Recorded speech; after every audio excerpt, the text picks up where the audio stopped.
would like to welcome our speaker for tonight. He has almost 20 years of experience in top management positions. Through the years and through his experience, he started having a lot of insights in this subject that he would really like to share with you. I believe it's a very interesting hot topic. So please, let's all welcome Eugen Mihai.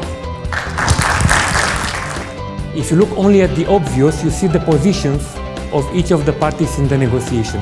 You need to look below the water to look at what are the interests. So please always see why somebody is meeting you in a negotiation.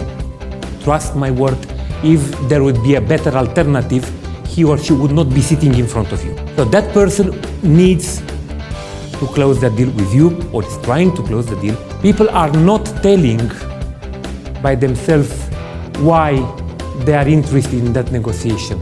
For example, if I'm negotiating with you and if I don't do it, I'm fired, I'm not going to tell you, look, let's do it because otherwise I'm fired.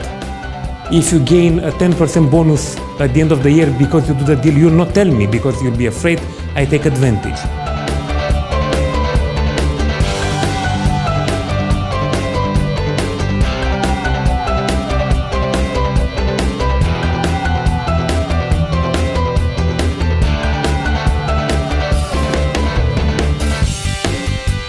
Always take a calculator with you. No matter how good you are with mathematics, always take a calculator.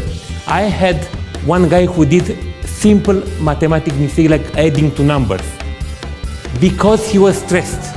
And under the stress, it's easy to make mistakes. Take a calculator. It's not a shame to anybody. We don't jump to criticize. People get carried away and they forget about the limits. You decide your limits when you start to negotiate, and unless something really significant happens, you do not exceed the limits. It's very easy to exceed the limits when you are negotiating and you want to close and you want to really get it done.